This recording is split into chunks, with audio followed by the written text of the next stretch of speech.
Good morning New Life Church. Selamat pagi semuanya.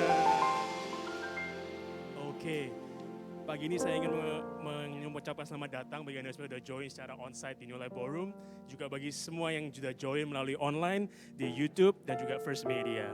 So seperti biasanya, New Life Worship kita sambut saudara-saudari kita ya. Dalam hitungan ketiga, 1, 2, 3. Welcome to the family.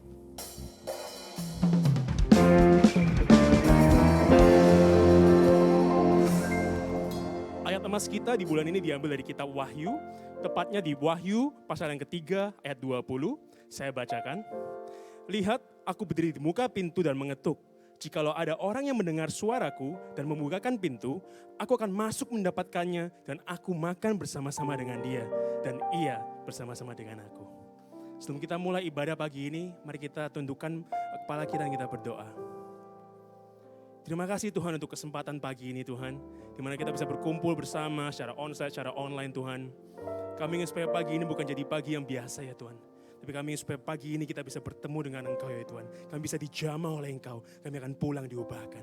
Terima kasih Yesus, berbicaralah dan Kau jamalah setiap dari kami. Di dalam nama Tuhan Yesus kami telah berdoa. Amin. Happy Sunday and enjoy the service.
siapa namanya?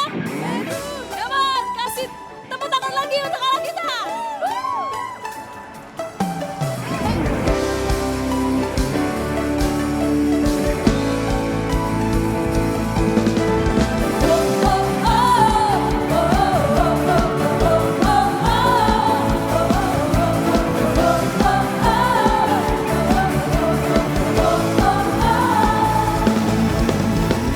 Pelukis cakrawala, merangkai jagat raya, pencipta alam semesta, Pemilik kehidupan.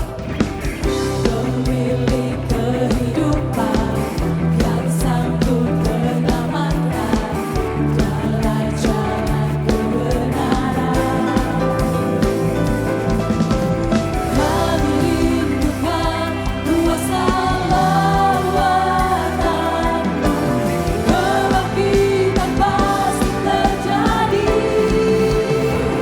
Oh, oh, oh, datanglah dan berkatlah, kuat dan berkuasa, saat hati bersatu, menaikkan pujian, belenggu dinyatakan, mujizat dinyatakan. Stand longer, praise our God. Oh, oh, oh, oh,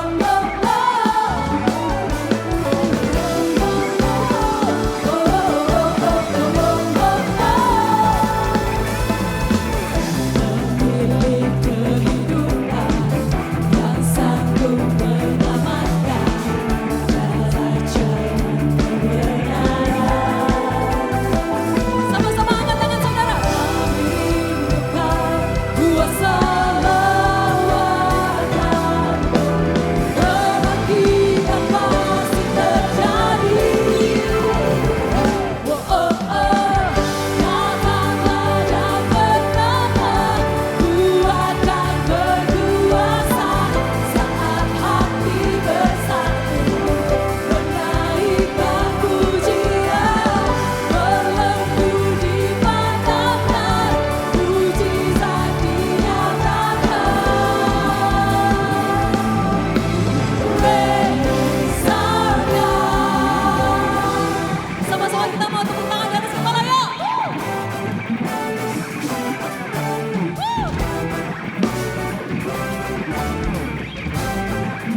Sama-sama sebutkan nama Yesus. Jesus. Once more. Jesus. Lagi. Jesus.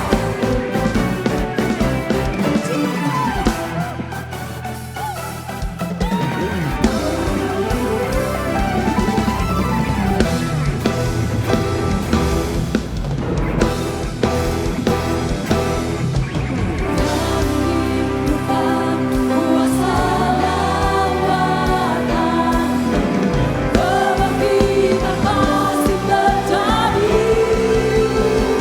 Oh, oh, oh, datanglah dan berkatlah, kuat dan berkuasa, saat hati bersatu, menaikkan pujian, belenggu dipatahkan, mujizat dinyatakan. Praise our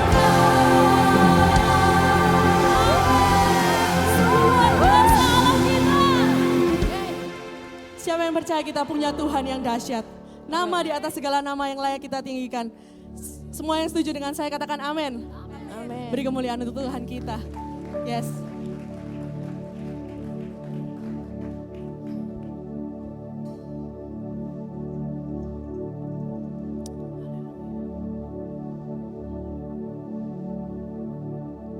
You are the one at the beginning, one with God the Lord Most High. Your hidden glory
Nama yang menyembuhkan, nama yang memulihkan.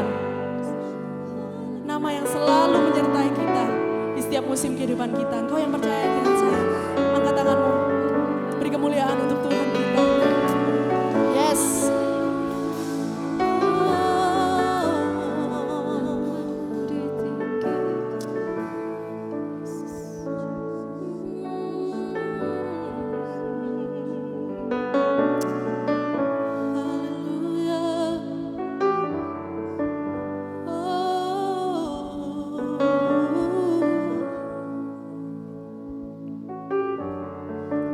Our Father everlasting, the all-creating one, God Almighty,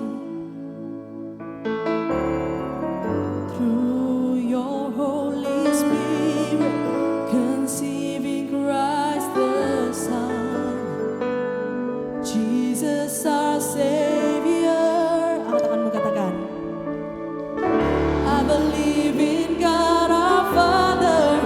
I believe in Christ the Son. I believe in the Holy Spirit. Our God is three in one.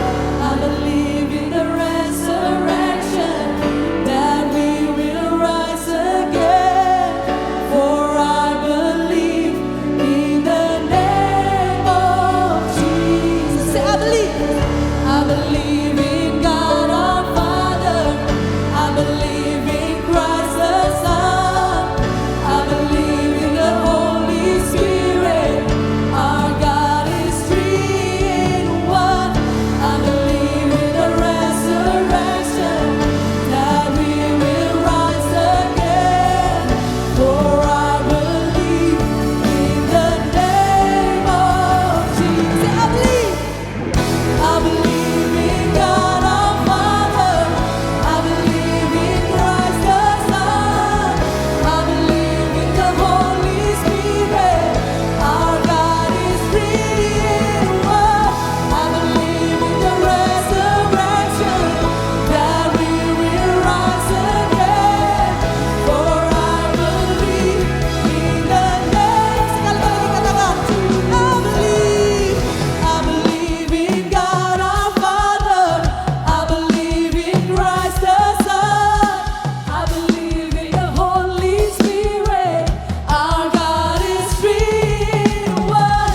I believe in the resurrection, that we will rise again.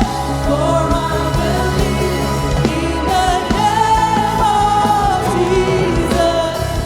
I believe in God. I believe in Christ the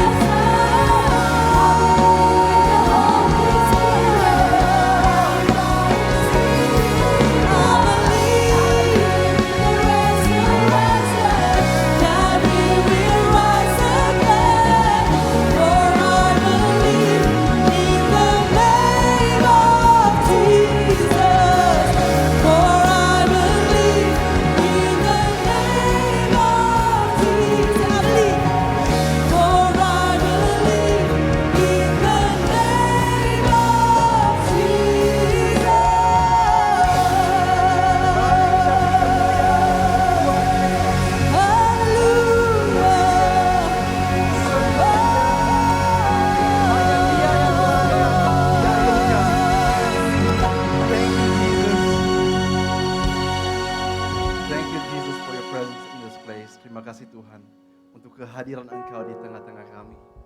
Tanpa Engkau kami tidak mampu melakukan apapun. Nafas pun itu anugerah Tuhan. Jadi kita bersyukur Tuhan untuk setiap kebaikan Engkau dalam kehidupan kami. Di dalam nama Yesus semua katakan amin. Silakan duduk. God is good and all the time.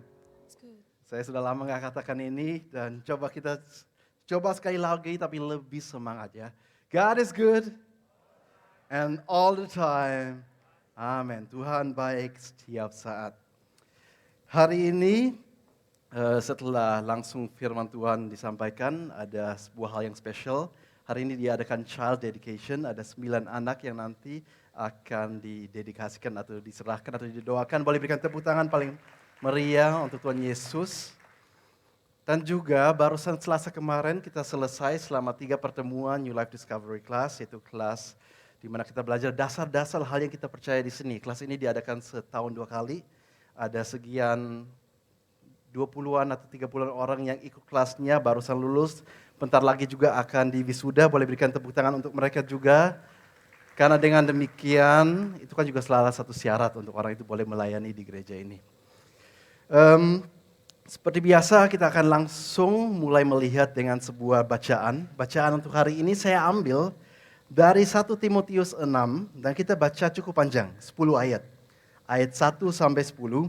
Anda bisa lihat di layar, saya akan baca begini. Ini kata Paulus kepada Timotius. Semua orang yang menanggung beban perbudakan, hendaknya menganggap Tuhan mereka layak mendapat segala penghormatan, agar nama Allah dan ajaran kita jangan dihujat orang. Jika Tuhan mereka seorang percaya, janganlah ia kurang disegani karena bersaudara dalam Kristus, melainkan hendaklah ia dilayani mereka dengan lebih baik lagi, karena Tuhan yang menerima berkat pelayanan mereka ialah saudara yang percaya dan yang kekasih. Ajarkanlah dan nasihatkanlah semuanya ini. Jika seorang mengajarkan ajaran lain dan tidak menurut perkataan sehat, yakni perkataan Tuhan Yesus Kristus, dan tidak menurut ajaran yang sesuai dengan ibadah kita, ia adalah seorang yang berlagak tahu, padahal tidak tahu apa-apa. Penyakitnya ialah mencari soal dan bersilat kata, yang menyebabkan dengki, cedera, fitnah, curiga, percecokan antara orang-orang yang tidak lagi berpikiran sehat dan yang kehilangan kebenaran. Yang mengira ibadah itu adalah suatu sumber keuntungan. Memang ibadah itu kalau disertai rasa cukup memberi keuntungan besar. Sebab kita tidak membawa sesuatu apa ke dalam dunia dan kita pun tidak dapat membawa apa-apa keluar. Asal ada makanan dan pakaian cukuplah. Tetapi mereka yang ingin kaya terjatuh ke dalam pencobaan, ke dalam jerat dan ke dalam berbagai nafsu yang hampa dan yang mencelakakan, yang mengelamkan manusia ke dalam keruntuhan dan kebinasaan. Karena akar segala kejahatan ialah uang. Sebab oleh memburu uanglah beberapa orang telah menyimpang dari iman dan menyiksa dirinya dengan berbagai-bagai duka. Mungkin ini termasuk ayat-ayat kalau kita baca kita katakan wah ini cukup berat. Ini hal yang mungkin tidak enak untuk didengar. Tapi hari ini saya ingin untuk melanjutkan di mana saya berhenti minggu lalu. Minggu lalu kita belajar tentang pertobatan.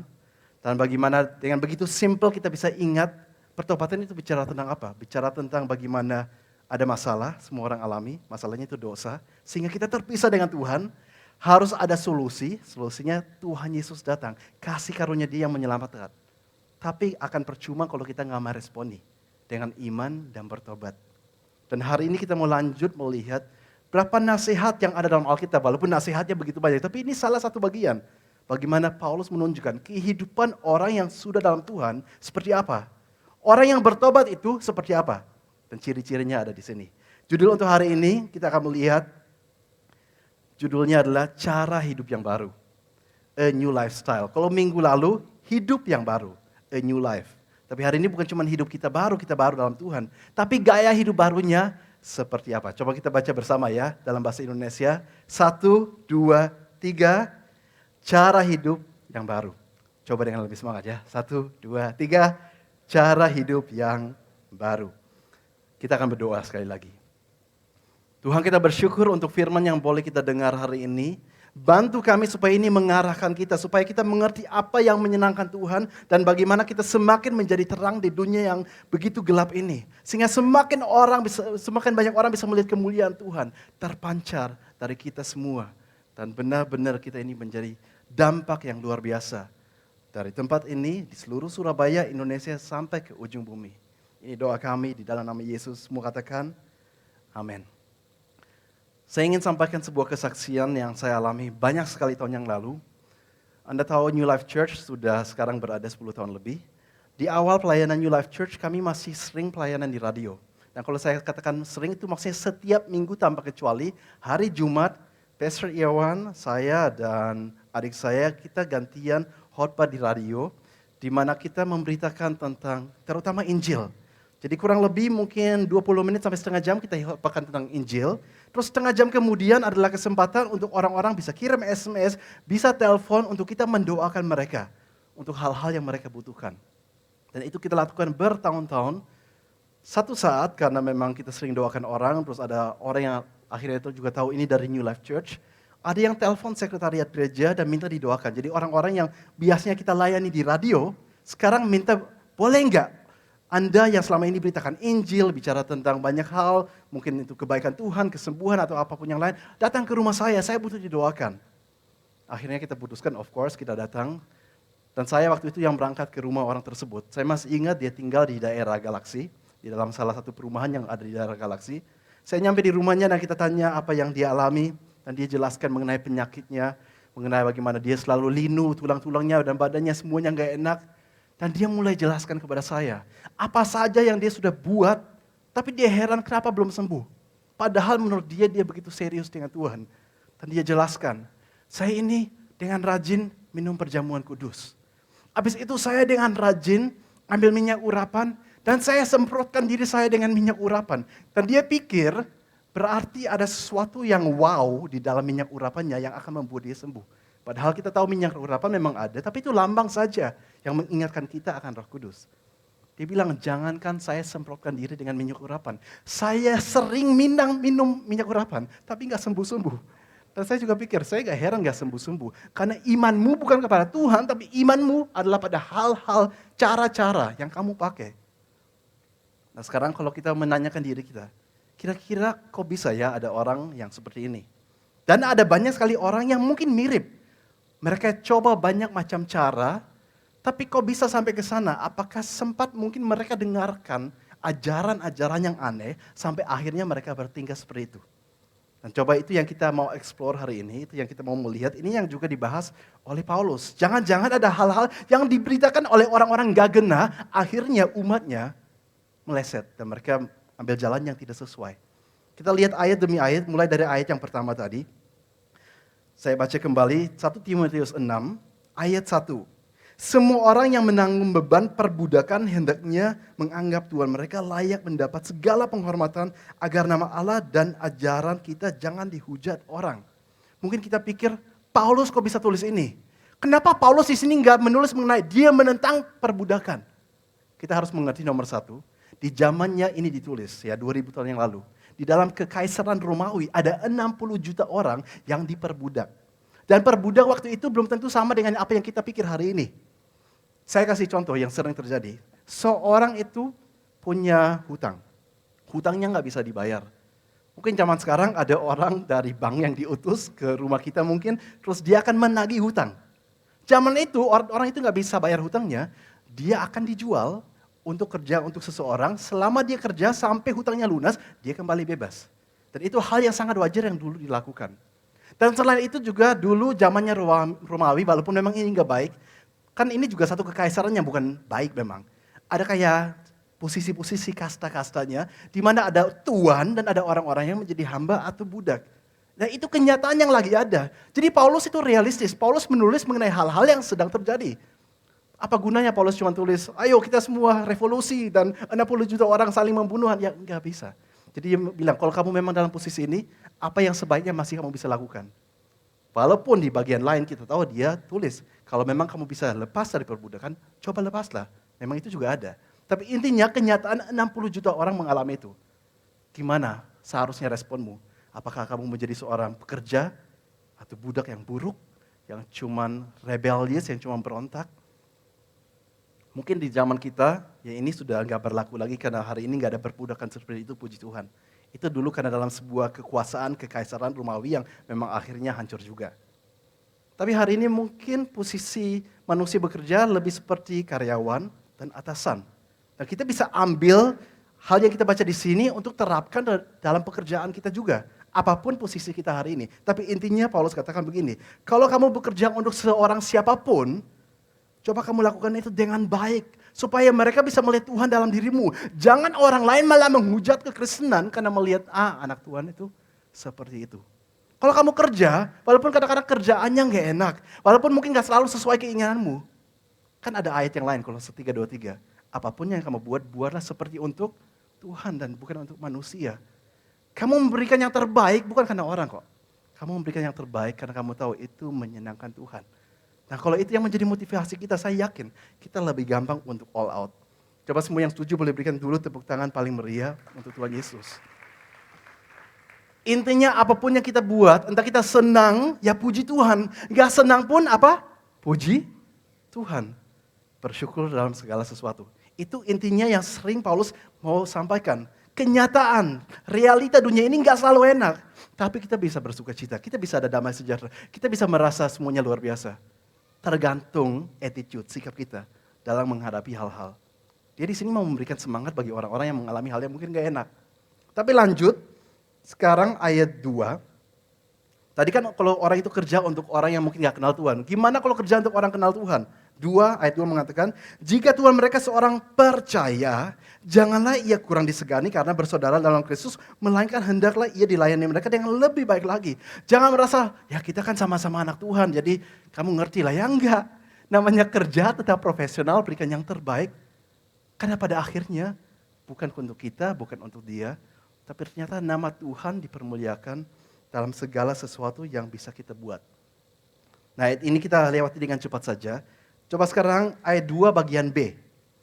Ayat 2 bagian B. Paulus bilang kepada Timotius, ajarkanlah ini karena Timotius adalah seorang gembala.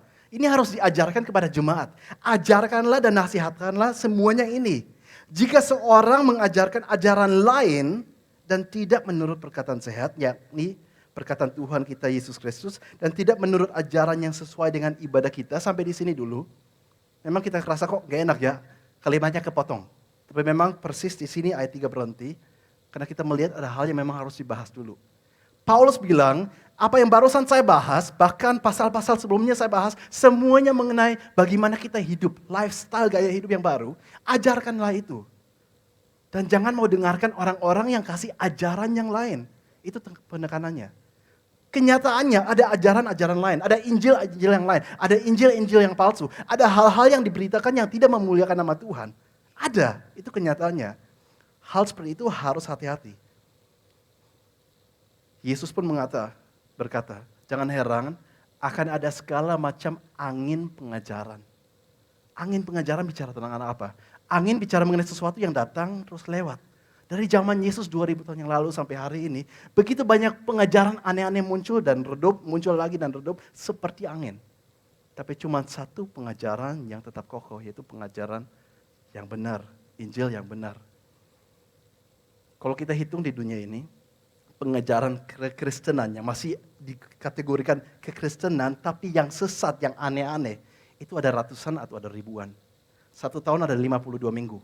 Kalau kita mau bahas satu pengajaran sesat per 1 minggu di gereja, kita mau bahas selama 10 tahun pun ternyata nggak selesai. Jadi apa gunanya kalau kita mau selidik satu persatu? Yang kita lebih baik selidiki adalah pengajaran yang benar. Kalau pengajaran yang benar kita kenal, kita otomatis tahu yang mana yang sesat. Tapi mungkin yang ada sekarang di pikiran kita, yang akhir-akhir sering muncul, yang lumayan terkenal, ajaran aneh-aneh itu seperti apa? Mungkin akhir-akhir yang paling terkenal adalah tentunya pengajaran prosperity, pengajaran kemakmuran. Dimana kalau kamu ikut Tuhan, kamu pasti menjadi kaya raya. Kalau kamu belum kaya raya, masih ada yang salah di hidupmu. Berarti kamu bertobatnya masih kurang. Kamu dalam ikut Tuhan ada yang masih kurang, sehingga Tuhan belum memberkati kamu. Itu kan ajaran yang belakangan belasan tahun kemarin sering muncul, sayangnya sampai hari ini kadang-kadang juga masih ada. Kalau kamu sungguh-sungguh ikut Tuhan, pasti hidupmu, rumahmu mewah, mobilmu mewah, tapi itu kan maaf, pengajaran sampah. Di dalam Alkitab hal seperti itu nggak ada. Atau mungkin yang tadi saya katakan, termasuk dalam pengajaran kemakmuran.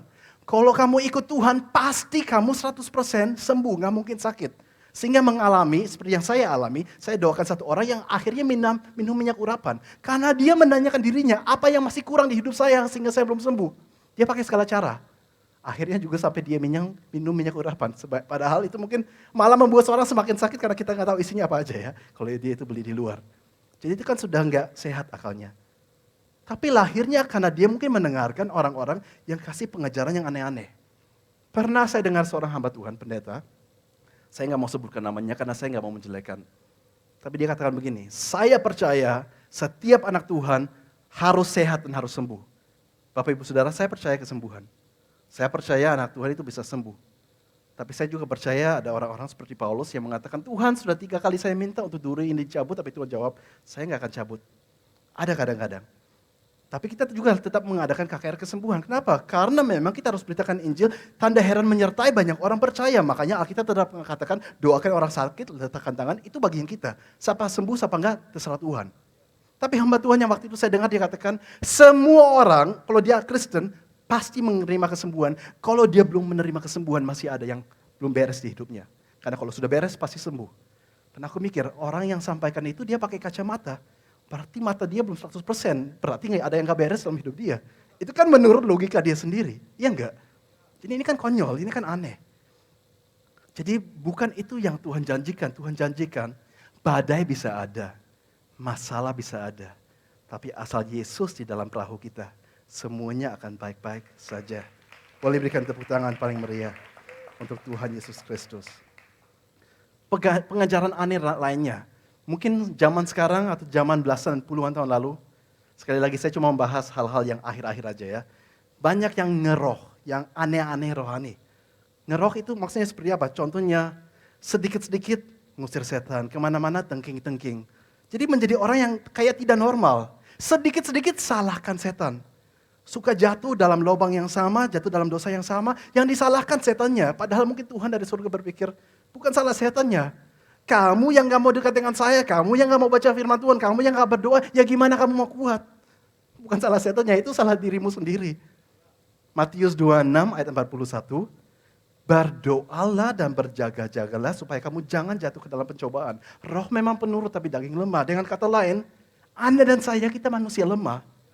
Kita pasti jatuh kecuali kita berjaga-jaga, kita berdoa itu bicara tentang apa? Bicara tentang closer, kita dekat dengan Tuhan. Orang yang melekat dengan Tuhan akan kuat bukan karena dia hebat, tapi karena Tuhan yang hebat itu hidup dalam dirinya. Dan dia tiap hari diisi. Makanya Tuhan Yesus katakan hal seperti itu. Pengajaran yang sukanya ngeroh dan seterusnya, sering suka itu, tengking-tengking setan, salahkan setan. Setan memang salah benar dalam segala hal. Tapi bukan berarti setiap kali kita jatuh atau karakter kita lemah, salahnya setan. Enggak. Kita yang gak menggunakan anugerah yang Tuhan sudah mau berikan. Makanya perlu kadang-kadang Paulus menegur kita seperti ini. Pertobatan itu seperti apa? Cara hidup yang baru itu seperti apa? Atau masih ngomong tentang ngeroh. Ada orang-orang yang dalam segala hal mengatasnamakan Tuhan. Saya percaya Tuhan itu bisa ngomong kepada kita. Dan itu memang benar daripada Tuhan, dan kalau kita yakin ini daripada Tuhan, ya kita bilang aja, Tuhan ngomong, memang ada. Tapi ada orang-orang yang saya tahu belas nggak dekat sama Tuhan, doa aja nggak, sedikit-sedikit mengatasnamakan Tuhan. Berapa kali pernah saya konseling orang seperti itu, atau mungkin Anda pernah mengalami juga, Anda bicara dengan orang yang hidupnya belas nggak kena, tapi pas ngomong sama dia, kata Tuhan gini, kata ke Tuhan gitu. Saya waktu itu pernah diskusi dengan satu orang, dia minta nasihat daripada saya. Tapi di akhirnya dia tutup dengan, Tuhan ngomong ke saya gini, loh kalau Tuhan sudah ngomong gitu kamu, ngapain saya berikan nasihat? Saya takut loh melawan perkataan Tuhan kepadamu. Kalau kamu yakin itu daripada Tuhan, ngapain kamu tanya saya? Mau membuat saya bersalah? Jadi dari sana kan kita kelihatan, sebenarnya dia gak yakin itu bukan dari Tuhan. Dia cuma gampang mengatasnamakan Tuhan, karena itu mungkin hal yang sudah wajar bagi dia. Bahaya, hati-hati. Jadi itu hal-hal yang akhir-akhir mungkin sering terjadi di banyak tempat. Atau satu kata, saya yakin Anda semua kenal, kalau enggak saya jelaskan. Hyper grace. Saya mau katakan, saya percaya dengan grace, saya percaya dengan kasih karunia. Dan bisa dikatakan kasih karunia Tuhan itu memang hyper, luar biasa, awesome, benar-benar besar. Tapi bukan itu yang dimaksud dengan hyper grace. Hyper grace atau dengan kata lain, kasih karunia yang hyper, yang dimaksud, kalau ada istilah itu yang dimaksud adalah kasih karunia yang sudah sesat, yang sudah nggak sesuai dengan di Alkitab. Kasih karunia yang dilebih-lebihkan sehingga orang merasa nggak apa-apa saya hidup dalam dosa, toh Tuhan ampuni saya, Tuhan mengerti kok, nanti saya masuk surga, saya nggak perlu bertobat. Nah itu hyper grace. Salah satu hal yang ada di dalam hyper grace. Ada banyak hal yang lain, ada banyak definisi lain juga. Saya nggak akan sempat untuk membahas semuanya, akan kepanjangan. Kalau Anda ingin tahu lebih, kami sudah recording, sudah syuting Pak Christian, ada dosen di sini yang sudah recording beberapa minggu lalu, satu sesi penuh tentang hyper grace, apa yang salah di dalamnya, yang mana kita harus waspadai. Jadi Anda bisa satu saat nanti nonton di YouTube kalau kita sudah upload. Tapi intinya, ini mengenai kasih karunia yang sudah nggak sesuai Alkitab. Kasih karunia yang membenarkan dosa. Padahal jelas minggu lalu kita belajar. Di dalam Titus dikatakan kasih karunia mendidik kita untuk meninggalkan kefasikan. Sangat jelas. Nah, jadi waktu ini contoh. Saya pernah ketemu seseorang, orang itu bilang dia mau menjadi seorang pengkhotbah. Saya tanya, kalau salah saya atau orang yang sebelah saya tanya kepada dia, oke, kamu mau menjadi seorang pengkhotbah, bagus. Kamu mau kuliah di mana, sekolah Alkitab di mana? Jawaban dia, kita kan sudah dalam kasih karunia, aku gak usah belajar, aku dari Alkitab aja langsung. Ya itu maksudnya gimana? Kamu mau dengan pengertianmu sendiri menyampaikan sesuatu karena kamu rasa dalam zaman kasih karunia orang sudah gak harus belajar, ya itu kan ngomong kosong. Itu kan bahaya. Orang lain mengatakan, kalau kita dalam kasih karunia, jangan khotbahkan lagi tentang pertobatan. Ini banyak orang ya. Saya tahu banyak pendeta yang bilang itu. Jangan lagi khotbahkan atau sampaikan tentang pertobatan. Itu akan membuat orang cuma merasa bersalah. Cukup sampaikan cuma kebaikan dan kasih karunia Tuhan. Tapi kasih karunia Tuhan juga mendidik. Dan kalau memang gak boleh khotbahkan pertobatan, berarti Yesus dan rasul-rasulnya salah karena sering membahas ya. Dan Paulus yang saat ini kita lagi baca salah juga. Karena membahas sesuatu yang harusnya gak boleh dibahas. Ya enggak, omong kosong. Itu orang-orang yang biasanya nggak pernah baca Alkitab. Intinya asal ngomong. Saya minta maaf ya kalau hari ini perkataan saya kedengarannya kayak agak keras. Tapi saya kan cuma sampaikan hal yang saya rasa kita semua sudah mengerti juga ya. Dan seharusnya kita juga sependapat.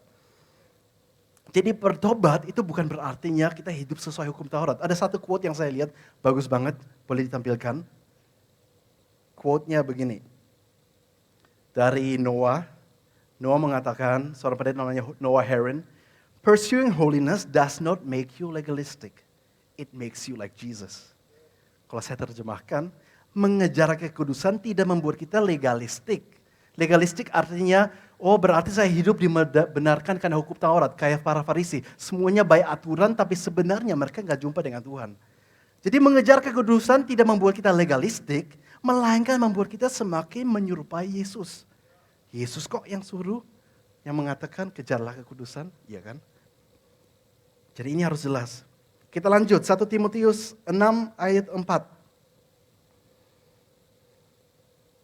Orang yang tadi sampaikan ajaran-ajaran lain, orang itu dia seperti apa? Ia adalah orang yang berlagak tahu, padahal tidak tahu apa-apa.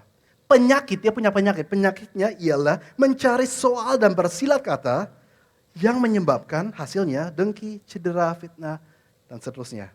Coba kita lihat bagian demi bagian ya. Yang pertama, ia adalah seorang yang berlagak tahu padahal tidak tahu apa-apa.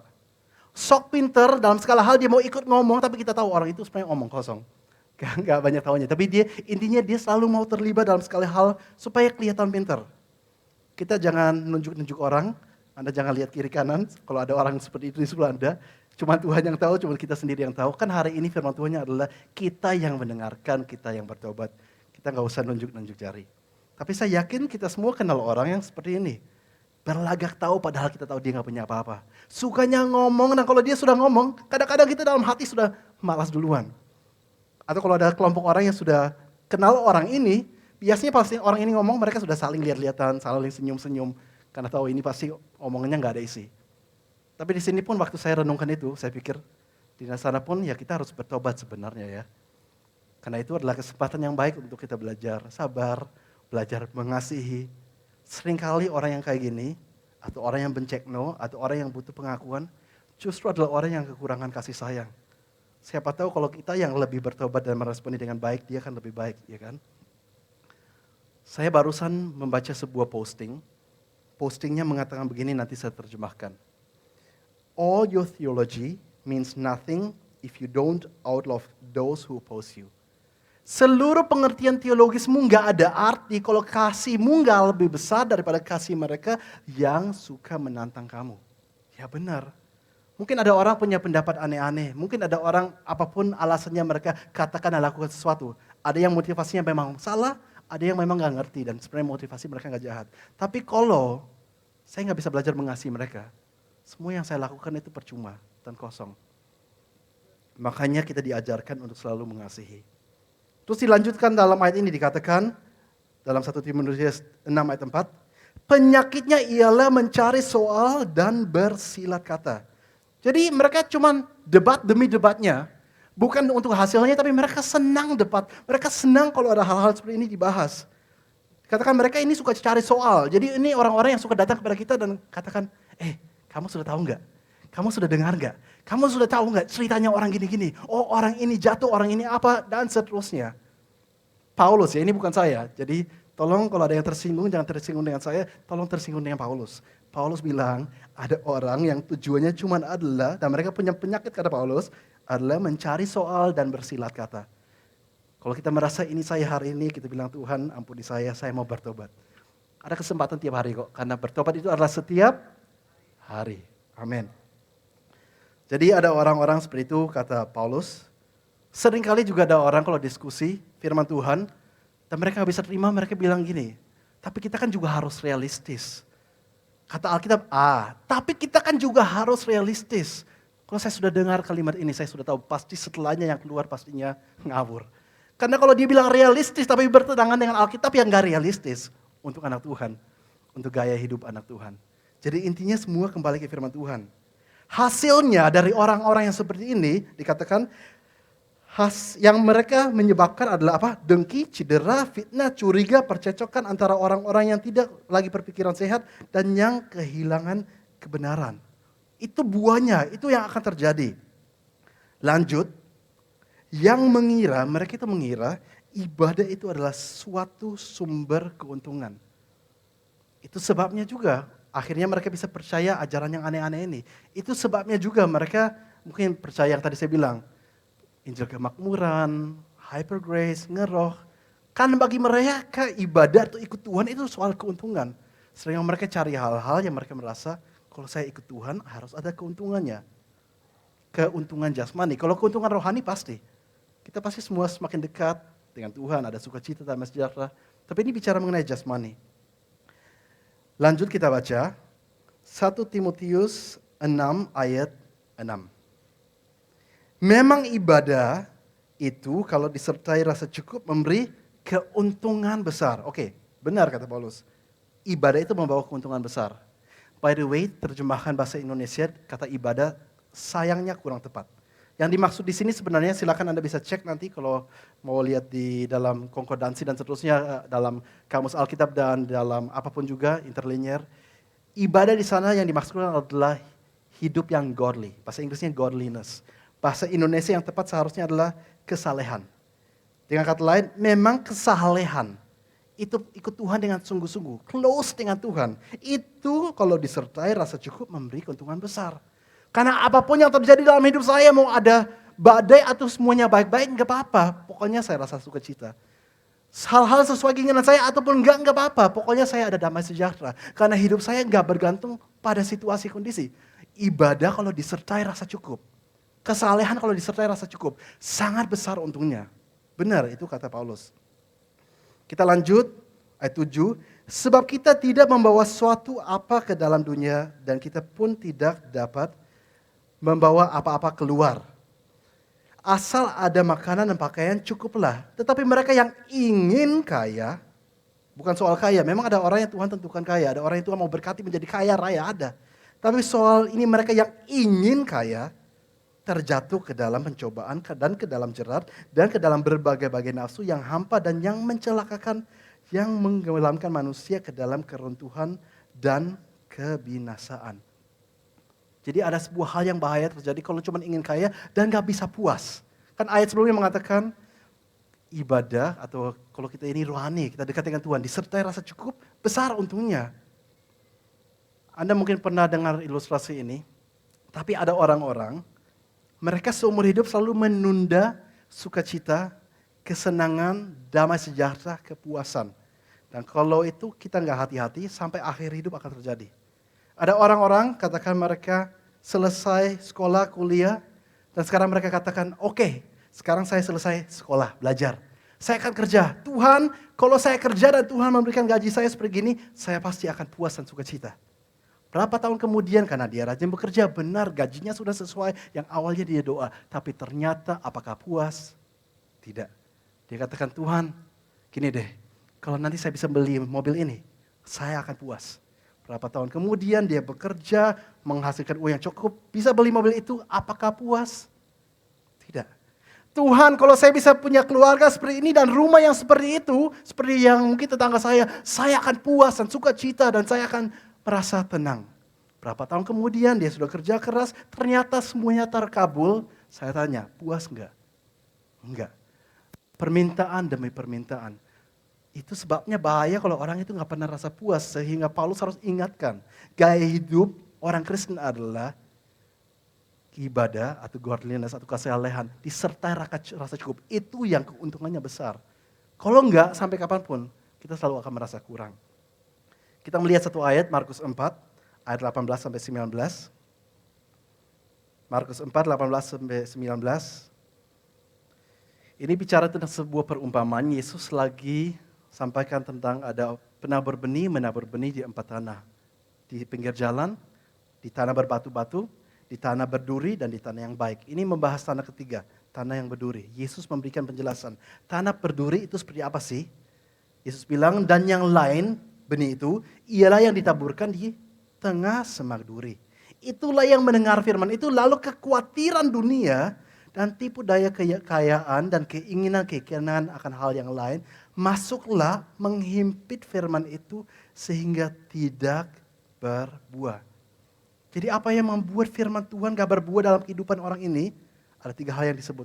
Kekhawatiran dunia, tipu daya kekayaan, keinginan akan hal yang lain. Dia dengar firman Tuhan, mungkin seperti Anda hari ini di ibadah, mungkin Anda bacanya di rumah, mungkin lewat YouTube atau apapun kita dengar firman, benih masuk.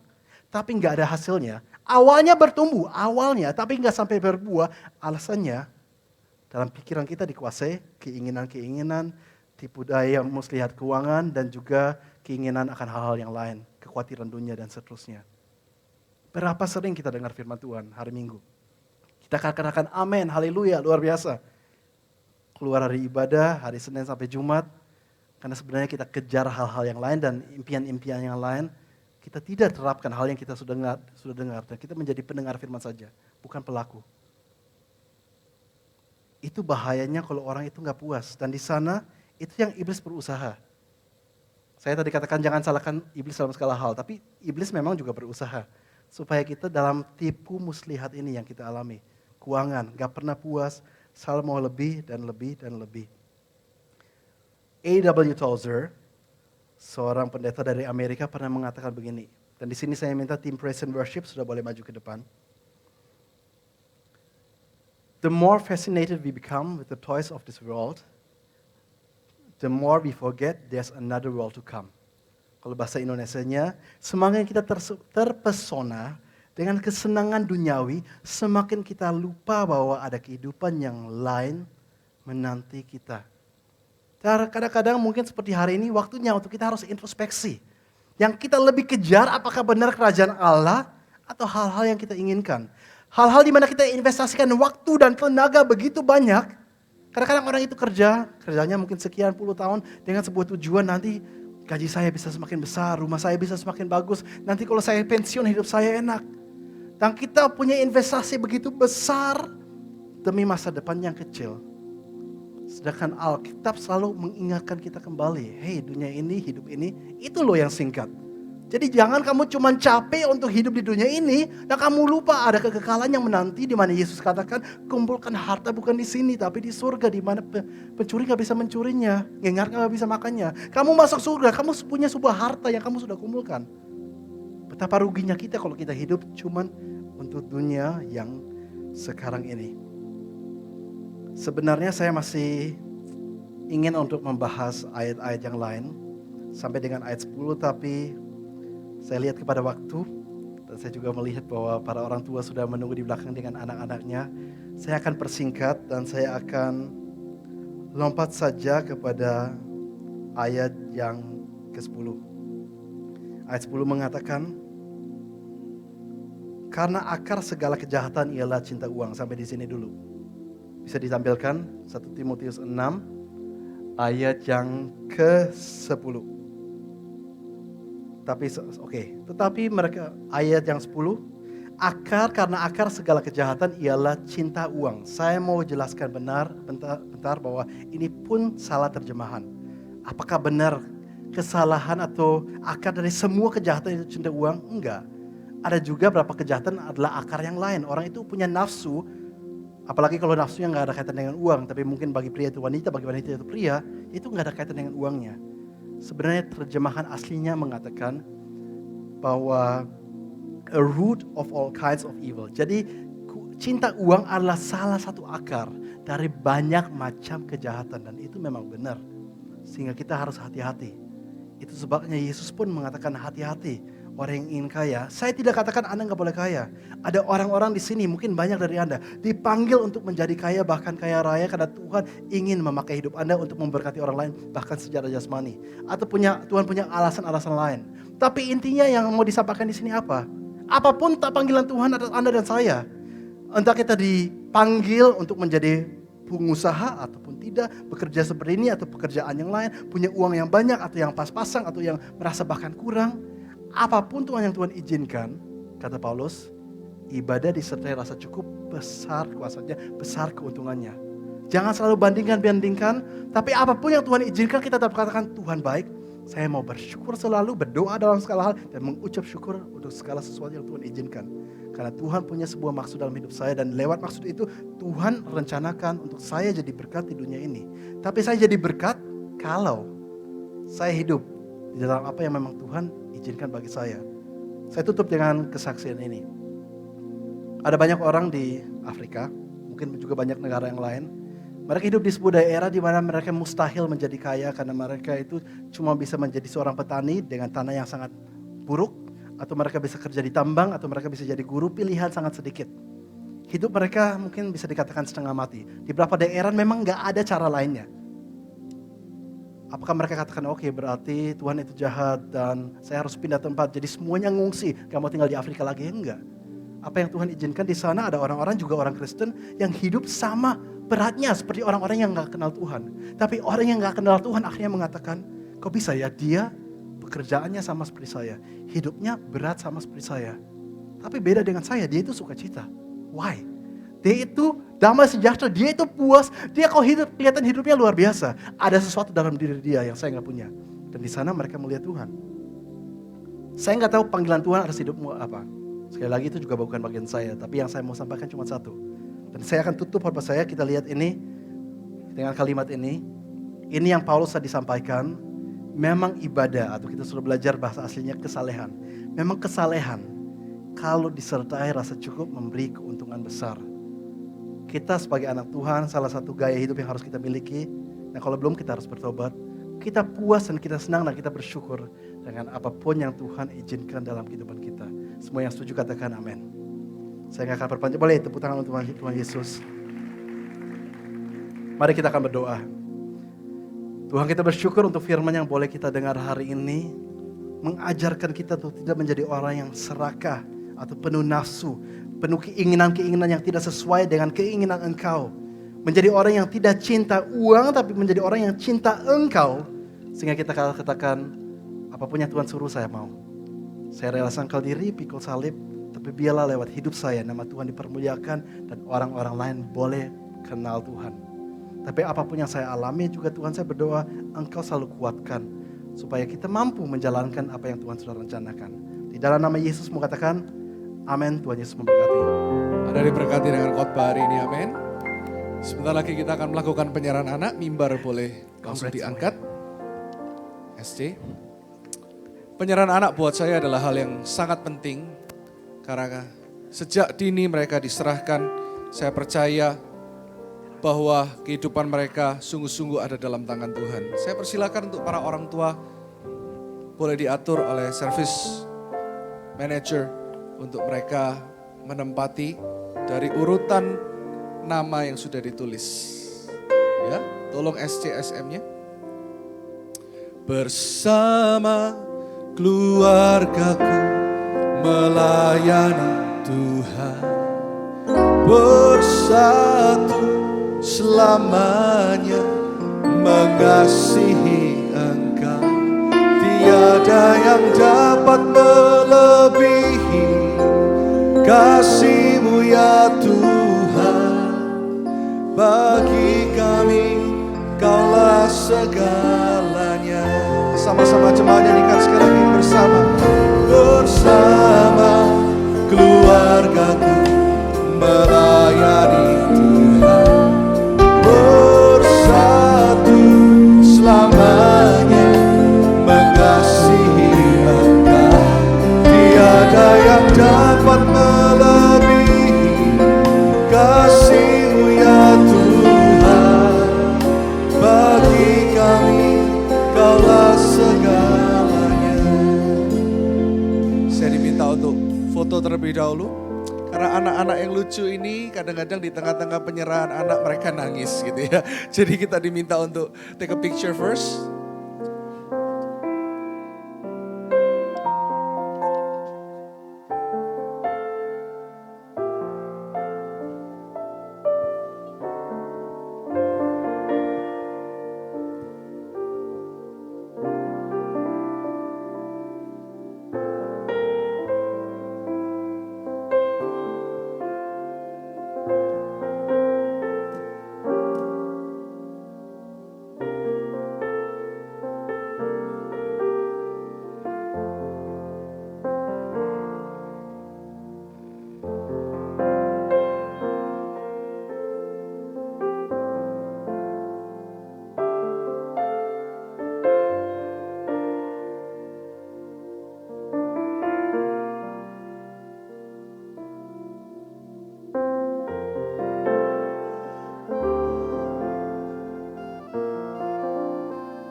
Sebelum saya mendoakan satu persatu, nanti sore juga ada beberapa anak yang diserahkan.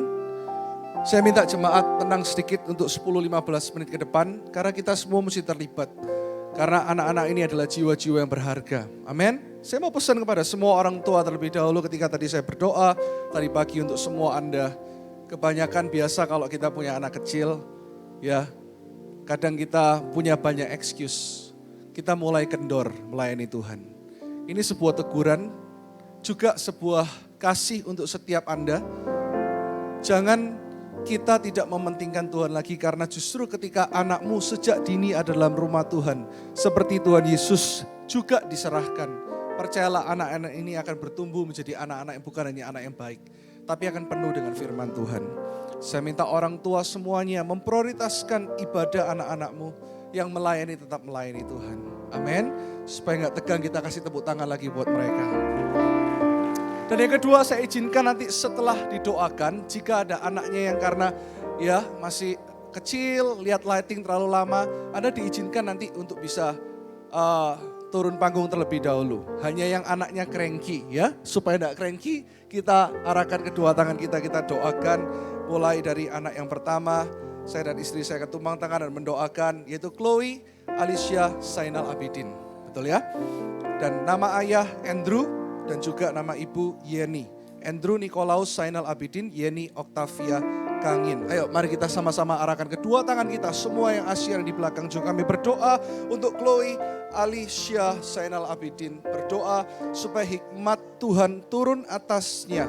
Anak ini akan menjadi anak yang, ini something yang a bit funny, tapi saya percaya ini adalah pernyataan Tuhan. Dia akan punya otot-otot yang kuat, dia akan kuat berlari, dan dia akan sangat atletis.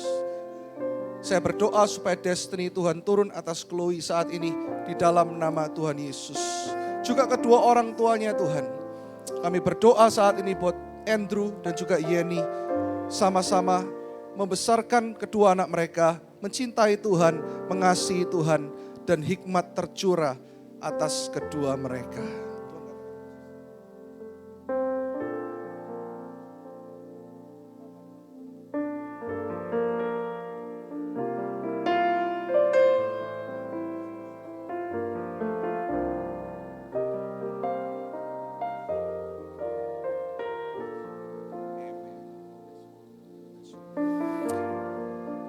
Ini best friend saya dari SMP, bisa beribadah di sini, saat ini aktif melayani Tuhan. Kalau ini papanya best friendnya papa saya dari puluhan tahun yang lalu. Saya senang sekali mereka juga beribadah di tempat ini. Kita berdoa saat ini buat Ella Raja, Samuel Wibowo, dan anak yang kedua yang persis plek kayak papanya, Elmira Pranaya Wibowo. Nama orang tua Erik Wibowo dan juga Esa Yuri Harsono. Mari saat ini kita arahkan kedua tangan kita. Oh, bersyukur saat ini Tuhan. Kami hamba-hambamu, kami tumpangkan tangan untuk Eja, untuk Ella Raya, untuk Ella Raja, Samuel Wibowo. Kau akan seperti Samuel, kau akan banyak menegur dengan kasih, kau akan penuh dengan hikmat, kau akan penuh dengan urapan Tuhan. Bahkan apa yang belum dipikirkan oleh ayah ibumu, kau telah mengerti lebih dulu. Catat semua nubuatan ini, anak ini akan sangat mengerti firman Tuhan, dia akan haus akan firman Tuhan, dia akan banyak bertanya. It's okay when he asks a lot of questions, karena Tuhan mengurapi dia sejak dalam kandungan ibunya. Dia akan menjadi seorang pengusaha yang akan takut akan Tuhan, dan dia akan berkhotbah demi namaku, kata Tuhan. Hamba berdoa, urapanmu turun atas Eja, dan supaya mama papanya mengetahui panggilannya sejak dalam kandungan ibunya, terus memberikan teladan kepada anak ini untuk berjalan dalam kehendak-Mu. Perkasa di hadapan Allah, di depan setiap manusia. Kami berkati urapi Ella Raja saat ini. Di dalam nama Yesus. Elmira Tuhan akan menjadi anak yang tegas, menjadi anak yang sangat disiplin, akan menjadi anak yang sangat mengerti hati papa mamanya. Berdoa supaya anak ini akan kuat di hospitality, semua yang berhubungan dengan service. Anak ini akan berjalan dalam pengurapan Tuhan. Kami serahkan hidupnya, masa depannya, jodohnya ke dalam tangan-Mu. Dan berdoa Tuhan untuk Erik dan untuk Esa Yuri saat ini. Berikan hikmat kepada orang tuanya untuk selalu berjalan dalam kehendak Tuhan. Untuk melihat kuasa Tuhan, untuk melihat kemuliaan Tuhan. Untuk selalu mengandalkan Tuhan dalam setiap hal dalam kehidupan kalian. Tuhan mau pakai.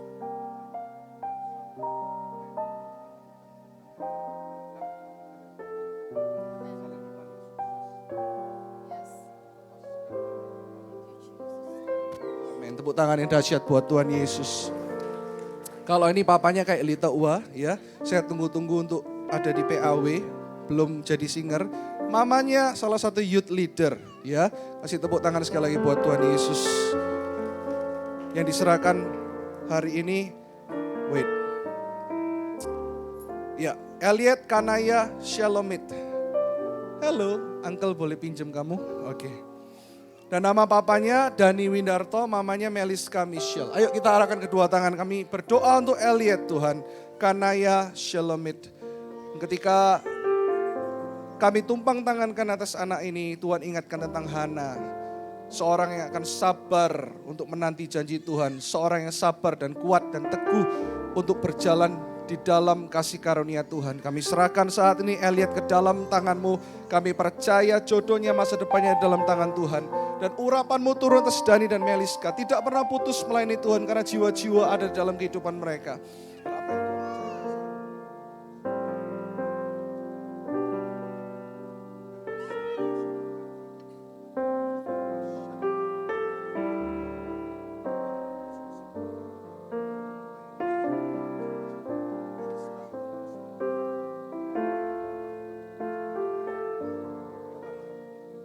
Satu keluarga yang diberkati Tuhan di dalam nama Yesus. Amin. Mungkin lompat dulu ke Dimas karena anaknya dari tadi aktif sekali kayak papanya. Ya, haleluya. Oke, saat ini arahkan kedua tangan buat Jason Adriel Pramudita. Nama ayah Dimas Pramudita, nama istri, nama ibu Christine Suhari. Ini yang dipercayakan Tuhan untuk menjadi kontraktor gereja kita sampai bisa selesai hari ini. Ini kontraktornya yang saat ini sudah menjadi jemaat, Pak Dimas dan keluarga. Tepuk tangan yang dahsyat. Kami berdoa saat ini Jason diurapi Tuhan. Anak yang aktif, anak yang cekatan. Dia akan menjadi tinggi dan besar seperti ayahnya. Dan dia kuat.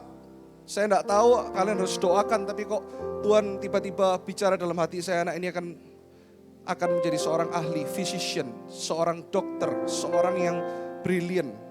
Hamba berdoa saat ini Tuhan, apapun destiny-Mu atas anak ini, Tuhan katakan his brain is anointed. Dari sejak dalam kandungan ibunya, dia akan sangat pintar dalam fisika, matematika, hitung-hitungan. Dia akan cepat dan dia akan menjadi anak yang tanggap besar seperti Simpson, tetapi punya hati seperti Kristus. Kami urapi saat ini Jason Adriel Pramudita di dalam nama Tuhan Yesus. Diberkatilah orang tuanya, apapun pekerjaannya Tuhan. Buat mereka selalu dekat dengan Tuhan, mengandalkan Tuhan, berjalan dalam kemuliaan Tuhan. Di dalam nama Yesus, hikmat Tuhan tercurah. Yang percaya katakan amin. Dompet papanya buat pastor ya nak. Ya. Dari kecil nih pinter hitung-hitungan, dia bisa hitung semua di sini. Amin. Oke. Oh iya, oke. James, ini my companion yang melayani. Saya berdoa cepat balik melayani. Ini sering masuk TV, mamanya main violin ya. Kita arahkan kedua tangan kita untuk Gwyneth Tiffany Budiono. Arahkan kedua tangan kita. Gwyneth diurapi Tuhan. Anak yang sangat diberkati Tuhan. Dan dia akan sangat kuat dalam bidang art and music seperti mamanya. Berdoa saat ini, anak ini akan dalam usia 3 tahun, catat omongan saya, dia akan bisa bermain piano. Usia 3 tahun, dia sudah bisa main piano. Berdoa saat ini di dalam nama Yesus. Gwyneth diurapi Tuhan. Serahkan kehidupannya, masa depannya, semuanya ke dalam tangan Tuhan. Dan setiap apapun dilakukan dan dikerjakan akan berhasil. Berdoa urapan Tuhan atas James, juga Vivi Tuhan. Terus setia melayani Tuhan, berjalan dalam kehendak Tuhan. Apapun dilakukan mereka berdua, bukannya diberkati tapi berbuah. Kami serahkan satu keluarga Budiono ke dalam tangan Tuhan. Dan Gwyneth ke dalam tangan-Mu yang kudus, dalam nama Yesus. Amin, amin, amin. Nanti umur 3 tahun perform di New Life Church ya. Haleluya.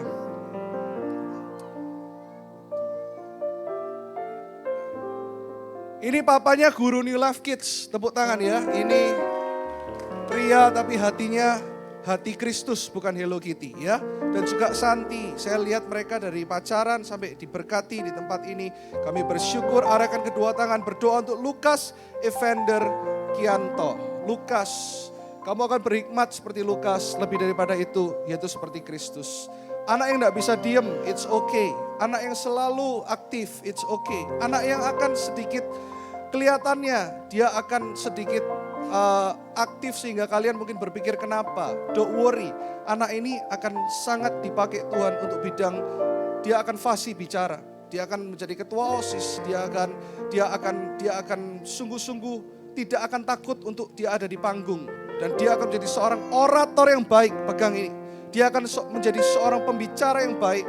Hamba berdoa, karunia Roh Kudus turun atas Lukas Evander Kianto. Di dalam nama Yesus kami serahkan kehidupannya, masa depannya. Dan anak ini akan tinggi dan dia akan menjadi seorang anak yang lean. Akan menjadi anak yang benar-benar proporsional, anak yang sangat atletis dan anak yang sangat berani.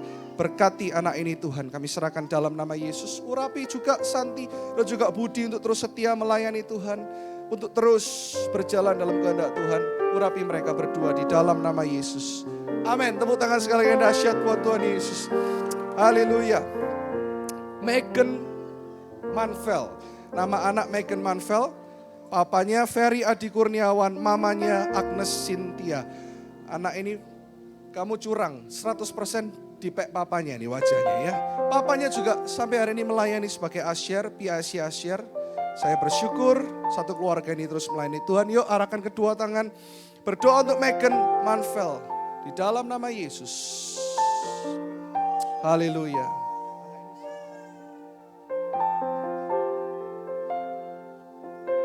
Kami berdoa anak ini akan diberkati Tuhan. Kedua tangannya akan sangat terampil.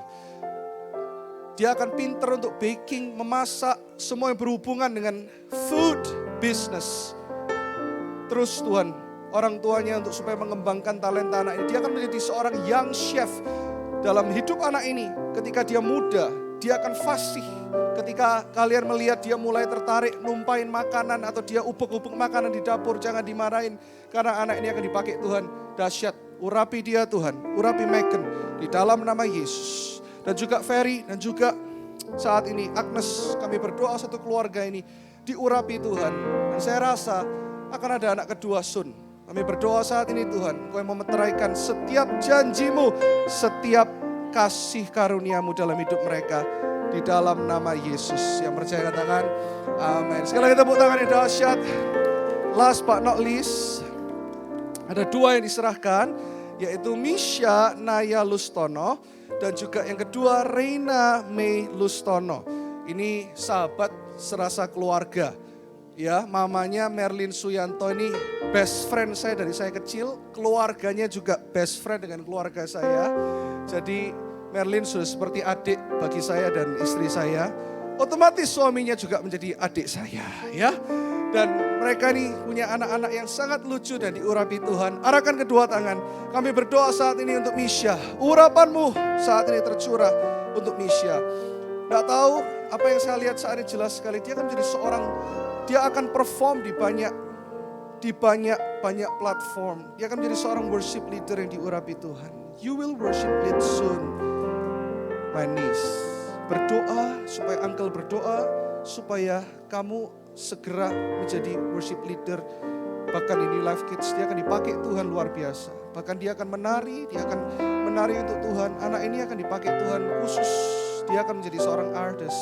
Berdoa Tuhan, apapun itu serahkan masa depan Misha ke dalam tangan-Mu. Kami percaya sungguh kehendak-Mu yang sempurna terjadi atas hidup Misha saat ini Tuhan. Kami serahkan masa depannya semuanya ke dalam tangan Tuhan, jodohnya. Dan apapun yang direncanakan oleh orang tuanya mulai hari ini serahkan ke dalam tangan Tuhan. Dia anak yang dipilih untuk menjadi seorang nabi ya, profetik dalam nama Yesus. Dan juga Reina Tuhan, anak ini tidak kalah berbakat. Tapi matanya akan tajam seperti Raja Wali. Anak ini akan sangat sharp menilai kebenaran. Semua anak ini menjadi anak yang kritis. Tapi ketika dia kritis di dalam Tuhan itu baik. Dia akan sangat-sangat rindu akan firman. Dia akan bertumbuh mengenal firman. Dan beda dengan cecenya, dia akan sangat-sangat teliti dalam setiap hal. Tentang hitung-hitungan, tentang keuangan, tentang pembukuan. Dan dia akan jalan dan terus berjalan di dalam ketegasan dan wibawa Tuhan. Saya ingat tentang Deborah waktu saya berdoa untuk Reina. Seorang hakim yang adil dan dia akan menjadi anak yang tegas dan besar. Dipakai Tuhan, diberkati Tuhan. Akan menjadi anak yang tangguh, akan support satu keluarga. Dia ini yang akan menopang banyak pekerjaan papanya. Berdoa untuk Reina dan juga berdoa untuk Merlin. Papa mamanya yang terus menjadi berkat di marketplace Tuhan. Usaha mereka semua yang dilakukan bukannya diberkati Tuhan.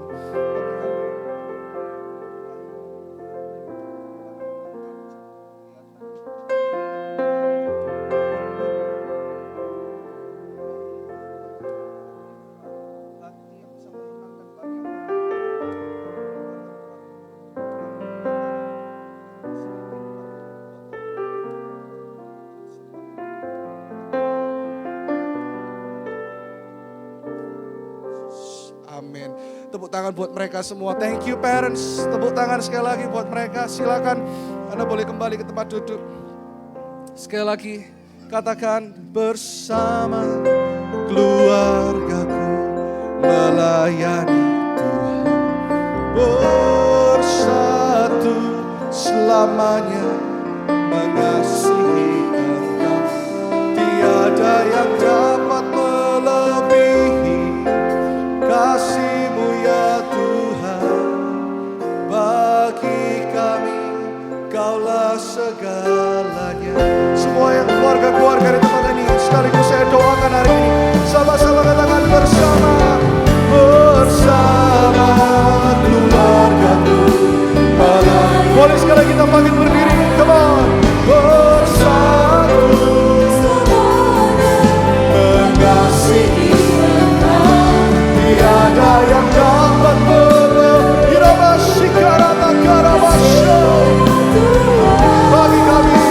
bagi kami Kaulah segalanya. Sama-sama katakan, bersama keluargaku. Yes Lord, urapan-Mu bagi setiap keluarga di Life Church. Bila bakara wasyik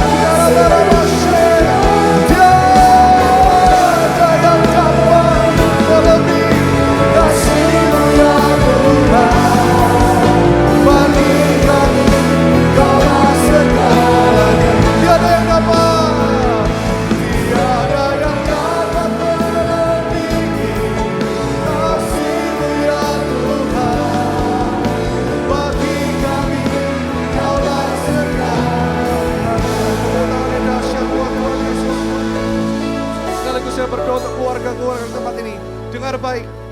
Taktik iblis adalah untuk selalu menyerang keluarga.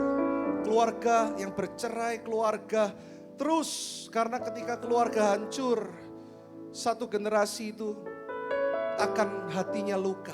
Berdoa supaya keluarga Anda kuat. Yang mungkin pernikahan ini sudah hancur, Tuhan akan pulihkan. Tuhan tidak akan pernah meninggalkan kau sendiri. Semua yang datang suami istri, saya tidak rencanakan ini. Tapi saya akan berdoa dari mimbar ini karena hati saya untuk keluarga-keluarga. Untuk Anda semua mau berdoa saat ini, perkuat keluarga-keluarga di tempat ini. Papa-papa mulai terus berdoa, bertobat setiap hari, menjadi imam, berdoa untuk anak-anak, berdoa untuk istri, mesbah keluarga dibangun. Mama-mama menjadi tiang doa, penopang, penolong, orang yang cermat, cerdik. Karunia Roh Kudus turun atas setiap keluarga. Lindungi keluarga-keluarga tempat ini Tuhan. Juga yang menonton dari televisi, yang menonton online. Tutup bungkus setiap keluarga dan kami serahkan setiap keluarga ke dalam tangan-Mu di dalam nama Yesus. Yang percaya sama-sama katakan amin. Tepuk tangan yang dahsyat buat Tuhan Yesus. Jangan duduk dulu. Di kesempatan ini harusnya saya umumkan nanti. Ya, gereja sangat memperhatikan setiap keluarga. Dan saya minta multimedia tayangkan. Kita akan ada seminar parenting. Parenting seminar yang akan diadakan 2 minggu lagi. Judulnya Anak Porno Ortu Parno. Kenapa? Karena setiap tahun Anda tahu bahwa gereja akan selalu memperhatikan setiap keluarga, pasangan pernikahan. Selalu ada seminar setahun sekali untuk jemaat, untuk parenting, untuk pernikahan. Ayo daftar. Kemarin saya dengar yang daftar baru 70 orang. Ibu Charlotte Priyatna, saya sudah katakan beliau adalah pembicara yang luar biasa. Pembicara yang sering diundang di Metro TV, di televisi-televisi, di konferensi-konferensi. Beliau khusus kita datangkan, bahkan kita tidak pungut biaya. Biasa kalau seminar dipungut biaya. New Life Church cover semuanya. Saya berdoa supaya Anda tidak take it for granted. Ayo setiap orang tua daftarkan diri Anda. Ya, Anda boleh ada di welcoming booth nanti pulang. Anda boleh saat ini Anda scan QR karena akan ada pertanyaan yang dijaga secara private. Saya aja tidak baca semuanya. Yang baca, saya bahkan tidak baca satu pun. Yang baca hanya yang Departemen Pernikahan dan Parenting, yaitu di bawah Pastor dan PDP Felicia. Pertanyaan-pertanyaan ini akan membantu Anda. Dan saya berdoa Anda semua mau ikut terlibat. Yang mau katakan amin. Ya, daftar mulai hari ini supaya kita bisa menyiapkan semuanya, panitia tidak kerepotan.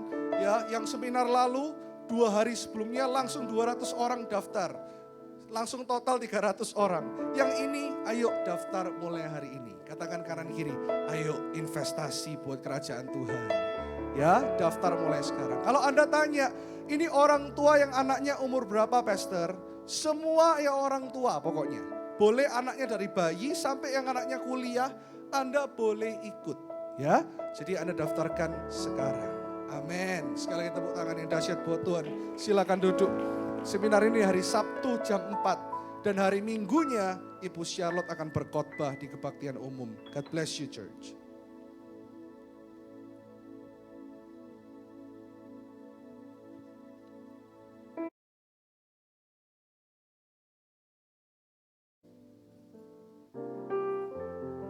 Thank you Pastor Irwan dan juga thank you Pastor Carson buat firman Tuhan yang luar biasa. So, pertama kali saya ingin juga mengucapkan selamat datang bagi mungkin Anda jemaat yang baru pertama kali datang di pagi hari ini. Kami sangat ingin berkenal dengan Anda sehingga nanti setelah ibadahnya selesai, Anda bisa kunjungi welcoming booth di mana kita akan berikan complimentary bagi Anda. Dan juga gereja kita sangat mencanangkan live group. Jadi bagi Anda jemaat yang belum join live group, yuk kita join live group. Nanti bisa juga join di welcoming booth. Nanti akan dikonekkan dengan beberapa gembala yang tersebar di seluruh Surabaya. Dan bagi Anda yang membutuhkan bantuan permohonan doa, di QR Code nanti akan muncul di belakang saya. Anda bisa scan dan Anda bisa kirimkan doa apa yang ingin Anda sampaikan. Nanti tim gereja bersama-sama akan mendoakan secara reguler. Oke, sebenarnya itu aja pengumuman pagi ini. Sekarang waktunya kita untuk bisa memberikan persembahan. Di kursi Anda ada amplop berwarna merah. Anda bisa gunakan apabila Anda ingin memberikan secara cash. Ataupun apabila Anda ingin menggunakan QR, Anda bisa scan QR yang ada di belakang saya. Dan juga bisa menggunakan mesin EDC nanti di welcoming booth. Saya berikan waktu sejenak.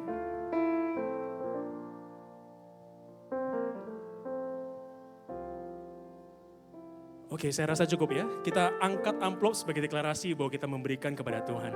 Kita berdoa. Tuhan, terima kasih untuk kesempatan pagi ini kita bisa memberi kepada-Mu ya Tuhan.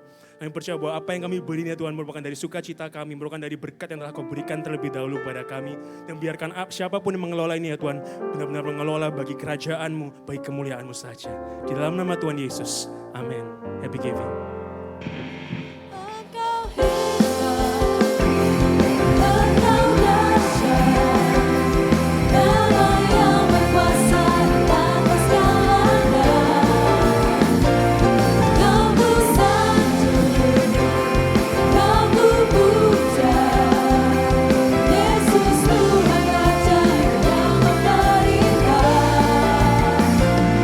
Engkau hebat, Engkau dahsyat, Nama yang berkuasa atas segalanya.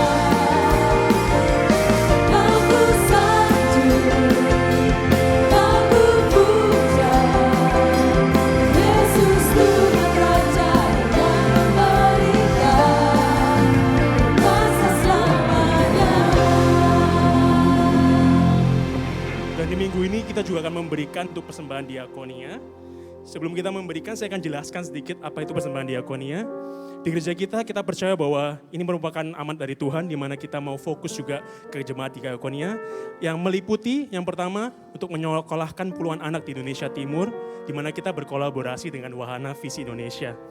Dan juga untuk kebaktian tengah minggu, setiap hari Kamis, yang minggu lalu baru aja dilayani oleh Susiana Huang, Ibu Susiana Huang.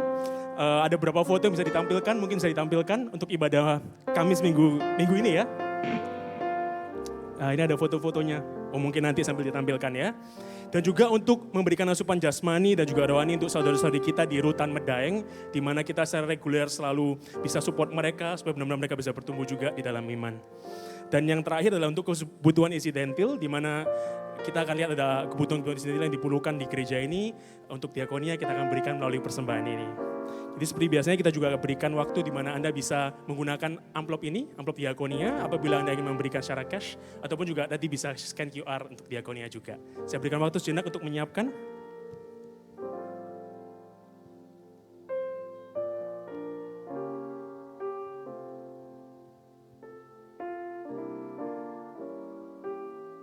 Oke, saya rasa cukup ya. Kita kembali angkat amplop diakonia untuk kita sebagai deklarasi memberikan kepada Tuhan. Kita berdoa. Tuhan, terima kasih ya Tuhan untuk kesempatan lain lagi di mana kita bisa memberi untuk khususnya untuk diakonia ya Tuhan. Dan percaya bahwa Kau memberikan dari hati ya Tuhan. Dan biarkan persembahan ini bisa berguna untuk kerajaan-Mu ya Tuhan. Terutama ya Tuhan untuk pelayan-pelayanan di gereja New Life Church ya Tuhan. Di mana Kau telah khususkan bagi kami untuk punya hati untuk orang-orang di luar sana yang membutuhkan ya Tuhan. Kami berdoa supaya kami satu gereja bisa bersatu ya Tuhan. Ada persatuan ya Tuhan. Supaya dalam persatuan ini Tuhan benar-benar persembahan ini ya Tuhan bisa berguna. Untuk menjangkau lebih banyak orang di luar sana yang belum mengenal Engkau ya Tuhan. Terima kasih Yesus. Dalam nama Tuhan Yesus Kristus telah memberi. Amin. Happy giving church. Engkau hebat, Engkau dahsyat, Nama yang berkuasa atas segalanya. Kau ku sanjung, Kau ku puja, Yesus Tuhan Raja yang memerintah. Engkau hebat, Engkau dahsyat, Nama yang berkuasa atas segalanya.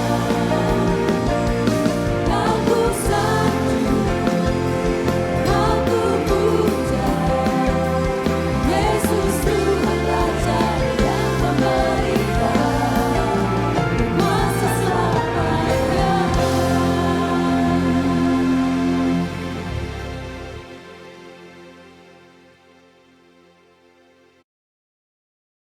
Shalom Jemaat Tuhan, welcome to New Life Church and welcome to the family. Saya percaya Anda sudah diberkati dengan kebenaran firman Tuhan dan telah diubahkan oleh hadiratnya. Berikut saya akan membacakan info seputar gereja untuk seminggu ke depan.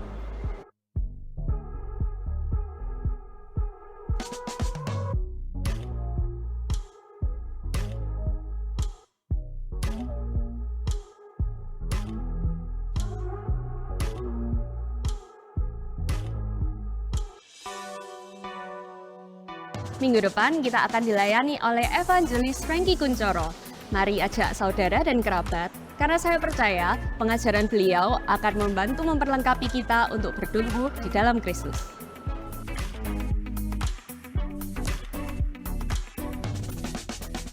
Tidak dapat dipungkiri, anak-anak kita bersahabat dengan gadget. Ibarat pisau, bisa dipakai untuk menolong atau justru menghancurkan, tergantung di tangan siapa. Tsunami informasi termasuk pornografi tidak dapat terhindarkan. Bagaimana kita sebagai orang tua menyikapinya dengan antisipasi atau antipati? Ikuti seminar yang bertema Anak Porno, Ortu Porno yang akan diselenggarakan di Grand Ballroom Ciputra World 2, lantai 4 pada tanggal 2 Maret 2024 pukul 16 sampai 18 sore. See you there and God bless you.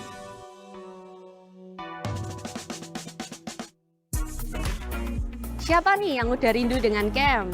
Nah, New Life Camp akan kembali diadakan pada tanggal 9 sampai 11 Mei di L Hotel Kartika Wijaya, Batu.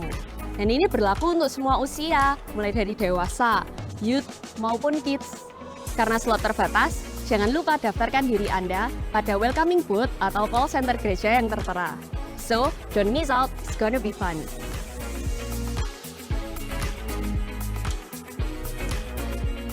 Bagi kalian anak muda yang ada di grade 7 sampai college, jangan lupa datang ke ibadah Alive di Alive Space pada hari Minggu jam 10 pagi.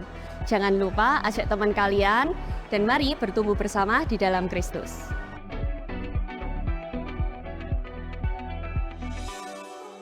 New Life Church akan mengadakan baptisan selam. Dan bagi Anda sekalian yang belum dan memiliki kerinduan untuk dibaptis, Anda dapat menuju welcoming booth yang ada di lobi depan untuk mendaftarkan diri atau menghubungi sekretariat gereja di nomor yang tertera.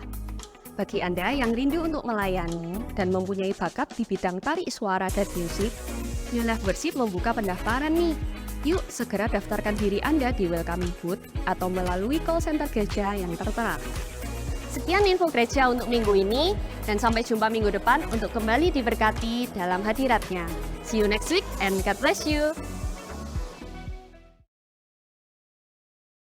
Bukan hati minggu depan sahabat saya, Evangelis Frankie Kuncoro akan melayani kita dalam firman dan tentunya juga di tengah-tengah firman akan ada pujian penyembahan. Sesuai tema kita closer kan, kita mau terus menjadi penyembah-penyembah yang sejati. Tadi saya sudah umumkan, sekali lagi setelah ini langsung ke welcoming booth untuk daftar.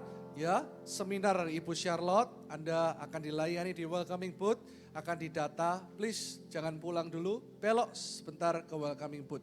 Dan yang terakhir, pendaftaran camp kembali dibuka hari ini. Ya, yang semangat tepuk tangan yang dahsyat buat Tuhan Yesus. Saya ingatkan bahwa camp ini untuk seluruh gereja, dari kids sampai dewasa. Nanti akan ada pembicara-pembicara kejutan. Ya, Diki Kuswandi yang tadi membawa pengumuman, dia juga adalah seorang hamba Tuhan di gereja ini, akan melayani di youth. Nanti akan ada Anita baru berbicara di Alive, ada kebaktian anak-anak muda. Anita ini seorang psikolog hebat yang Tuhan percayakan menjadi jemaat. Saya nanti akan minta Anita untuk mengisi satu sesi tentang keluarga. Ini akan luar biasa, bukan camp yang sempurna, tapi di camp ini kita akan dipersatukan oleh kasih Kristus. Kita akan mengerti di tahun closer apa itu lawatan Tuhan. Dan satu sahabat lagi, Frankie Kuncoro juga akan ada bersama-sama kita di camp ini. Jadi nanti tanggal 9 itu adalah kebaktian kenaikan Isa Al-Masih. Dan di tanggal 9 itu kita nggak mengadakan kebaktian di tempat ini. Tapi semua jemaat boleh ikut kebaktiannya di Batu. Bahkan yang mungkin belum daftar camp, datang kebaktiannya saja. Tanggal 9 malam KKR saya akan berkhotbah, Frankie Kuncoro dan New Life Worship akan memimpin pujian. Anda akan mengalami hadirat Tuhan yang luar biasa. Ayo kita dukung camp ini ya, sama-sama kita arahkan kedua tangan kita. Kami berdoa, kami serahkan closer camp ini ke dalam tangan Tuhan. Kami tahu panitia bekerja dengan luar biasa. It is not easy to organize such a big camp like this. Berdoa supaya panitia terus bersatu dalam visi Tuhan, dalam hadirat Tuhan. Tidak ada kepentingan pribadi, tidak ada keuntungan pribadi. Semuanya mengarah kepada closer, mendekat dengan Tuhan. Kami serahkan supaya semua jemaat terlibat dalam camp ini. Supaya tahun ini tahun pertumbuhan. Kami akan melihat pertumbuhan jiwa-jiwa. Kami serahkan camp ini sekali ke dalam tangan-Mu yang kudus. Di dalam nama Yesus. Angkat kedua tangan-Mu, pulanglah dengan hadirat Tuhan. Pulanglah dengan hati yang mudah bertobat. Pulanglah dengan hati yang mudah dibentuk. Rendah hati selalu. Untuk selalu mendapat teguran kasih dari Tuhan. Teguran kasih dari mimbar. Menjadi jemaat yang mencintai Tuhan sungguh-sungguh. Dan mencintai jiwa-jiwa dengan segenap hati. Pulanglah membawa urapan berkat-berkat sempurna dari kedua tangan berlubang paku. Atas seluruh kehidupanmu, setiap rumah tangga diberkati Tuhan. Setiap pekerjaan diberkati Tuhan. Setiap studi, semua mahasiswa, pelayan Tuhan semua diberkati Tuhan. Dan kehidupan yang single diberkati Tuhan. Dan semuanya bukan hanya diberkati, tapi menjadi berkat sampai kepada bangsa-bangsa. Pulanglah membawa urapan di tahun closer ini. Dalam nama Bapa, Putra, dan Roh Kudus. Dalam nama Tuhan Yesus yang percaya menjadi berkat, sama-sama katakan. Lebih dahsyat lagi katakan. Tepuk tangan yang dahsyat buat Tuhan. Silakan duduk sejenak. Sampai jumpa minggu depan.